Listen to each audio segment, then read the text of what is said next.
Oh, Chat Queen says, I'm here for the drama. Kimberly's here for the drama. All right, gentlemen, here is the game. 43.5 is the total. The number's still sitting on 6. I almost want to put it in now, Peyton, because I have a feeling that people are going to get smart and start betting this thing up. I don't see a scenario where the Texans keep this thing close. Start us off. Yeah, and the Bills can't lose this game tonight. Josh Allen knows that they can't afford to lose to Houston, who's right in there in the race. And this Texans offense that has just scored under 20 points in 6 of their last 10 games. But Davis Mills has now thrown for over 270 yards in back-to-back games, something that injured CJ Stroud has not done yet this season. One of my best bets is Bills running away with this game and covering, but for some good news for the Texans fans, Buffalo just gave up 32 points to Tennessee last week after giving 30 up to Miami. I'm not going to sit here and say Buffalo's defense is winning this game. I'm saying that Josh Allen will win them this game by a touchdown and cover. Well, based off of that, DG, maybe the total is where to go. If the Texans can move and score, then I believe that the Bills, because of what happened earlier in the year, there's no taking the foot off the gas. So maybe the totals will play tonight.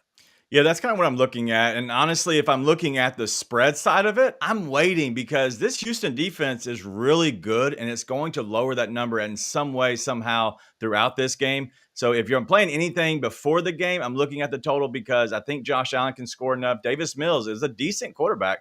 I think they can throw enough on this Buffalo defense to get this thing over the 43.5. Do we like the total, Zeno? Or are you heading somewhere else when it comes to the game?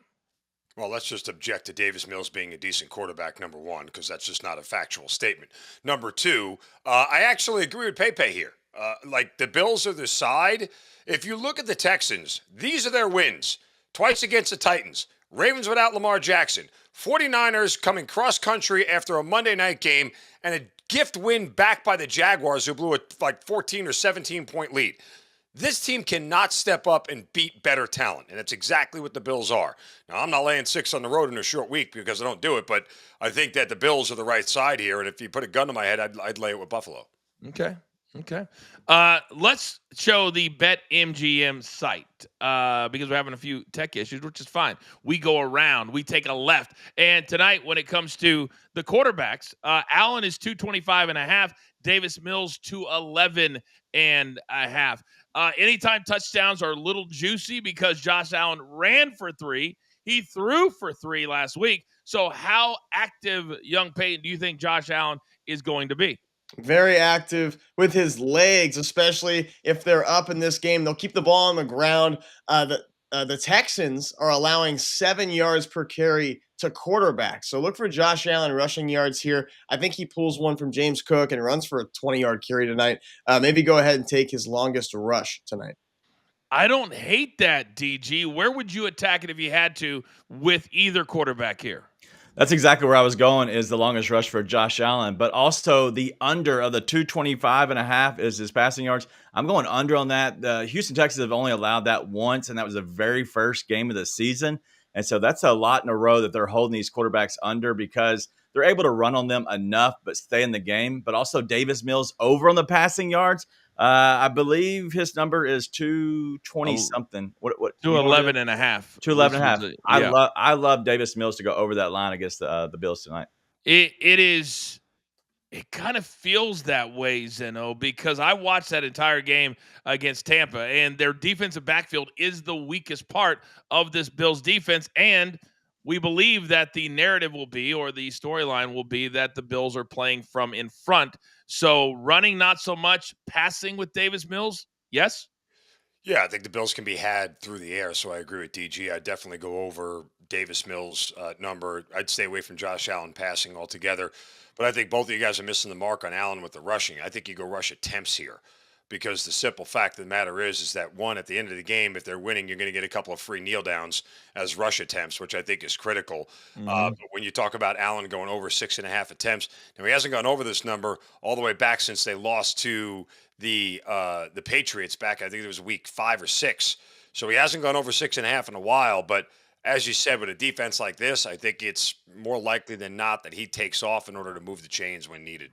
He ran 6 times last week for 40 yards. And as we continue to talk about the rushing, James Cook only ran for 48 yards last week because it was really all about Josh Allen. On the ground tonight on Thursday games, it's sometimes the teams just come in, young Peyton, with the let's get in, get out, get the W, stay healthy, and then we get basically an extra bye week, sort of. Do you think they use James Cook more tonight?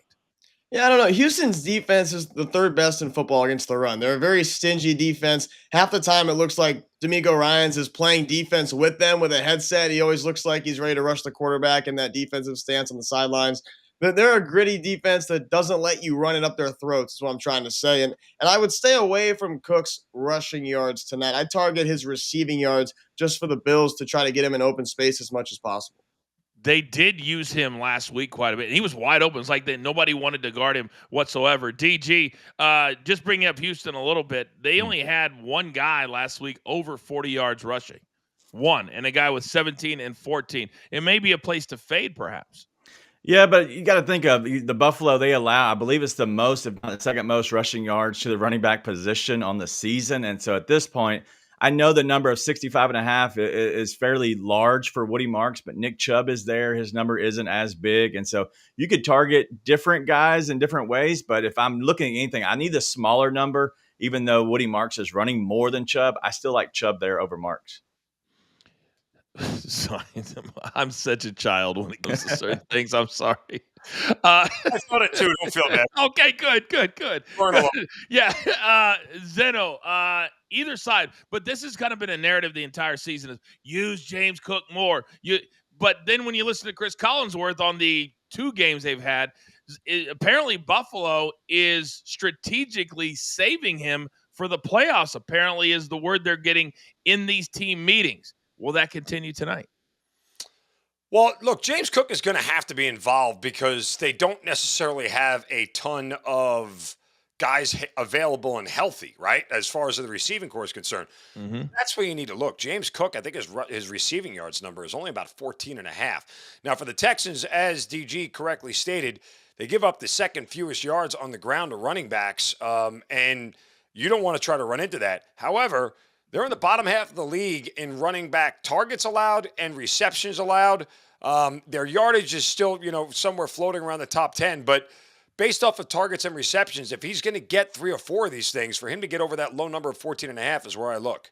Yeah, it kind of feels that way as well. Producer man, let's leave this up there. This is the receiving over at BetMGM. And last week, Nico Collins had 9 catches for a little bit over 90 yards. But the Bills really spread it out, Peyton, with 10 different receivers. Shakur, 1 catch, -3. I know we have him tonight. We assume he's going to step up more. But they've got a bunch of dudes that I've never heard of catching passes. So, to me, betting on a receiver for the Bills is a very, very difficult thing to do. Well, I'm going to go with one of those receivers. No Samuel, no Kincaid tonight. I'm not looking at Khalil Shakir tonight. I'm looking at Tyrell Shavers. He's coming off a 4-catch, 90-yard game last week against the Buccaneers with a touchdown. He's at just 22.5 tonight. Let's go Tyrell Shavers. And also Nico Collins in his last 4 games in November, he's had 75 or more receiving yards. I like him tonight as well. Boom. DG, back that up. I like Jaden Higgins. If I'm going to target any of the Texans receivers, obviously Nico Collins is going to go off. He has that big number, but I like Jaden Higgins has been a guy that's been a trusted receiver for Davis Mills. And so his number isn't as big, 28.5. He's gone over the last 2 games, 3 of the last 4. I like him to go off again over this 28.5. Zeno, it does feel like a game where if you can target the right guy, you can cash in 1 or 2 catches. Yeah, and Dawson Knox may be that guy. I mean, they're still going to use the tight end. That's why Buffalo had 2 of them. Dalton Kincaid's out. Dawson Knox is the next guy up. There's still a great rapport there with Josh Allen. So that's a really low number for a tight end who's the number 1 tight end in the offense and going into this game to have.